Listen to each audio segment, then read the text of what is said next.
When I think back to my childhood, being a martial artist and a karate student was the most common color painted on the canvas. It was a fundamental part of my formative years. I think a big part of that is because I started at such a young age. I started when I was 7 and I finished it when I was 19 and I left for university. Now, there was a lot I experienced as a practitioner, but one common thread throughout my entire time in martial arts was the philosophical process. Karate and a lot of martial arts are as mental and spiritual as they are physical. And because of that, rituals are a common experience throughout the martial artist and practitioner journey. Every class, no matter the variation, no matter the topic, no matter the time of day or week, had the same start and end to it. When you get into the dojo, you take your shoes off, you go change, you hang out in the lobby, and then when class starts, you bow before you enter the training hall. And one thing we did when class began together was a group meditation. It's called Mokuso for the uninitiated. And there's a lot of reasons for the purpose of Mokuso, but the big benefit of it, or the kind of takeaway,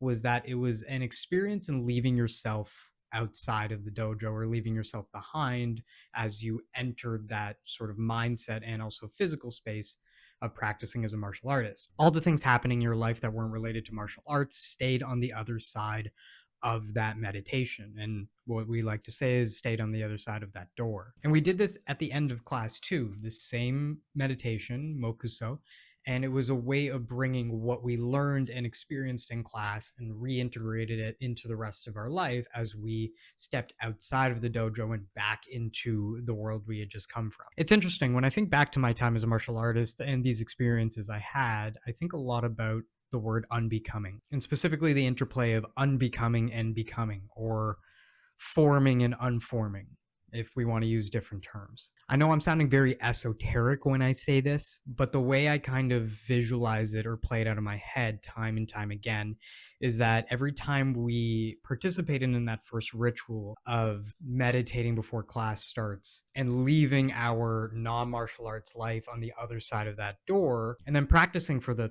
45 minutes, an hour, 2 hours, 3 hours with full focus, and then meditating at the end to take what we had learned and experienced and reintegrating it back into us fully. I got to experience this sort of interplay between the two where I got to leave me elsewhere and I got to dedicate myself fully to this specific practice and change through that practice and then bring that back into my life. And this experience was such a fundamental part of who I was growing up and played a really big role in my development as a person. And as time goes on and I have more conversations with people and I think about the human experience and my own life as well, I often wonder to myself if this is an experience that's missing. Just the idea of entering a space and dedicating yourself wholly to the concept of why that space exists, whether it's a sport, whether it's martial arts, whether it's an instrument, whether it's a hobby, and just focusing entirely on that and trying to leave everything in your life that isn't related to that specific practice, that specific concept, that specific thing to you, and leaving it outside of those proverbial or literal doors. The bickering, the stress, the what ifs, the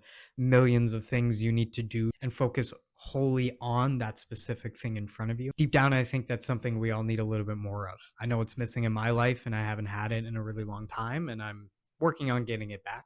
I don't know.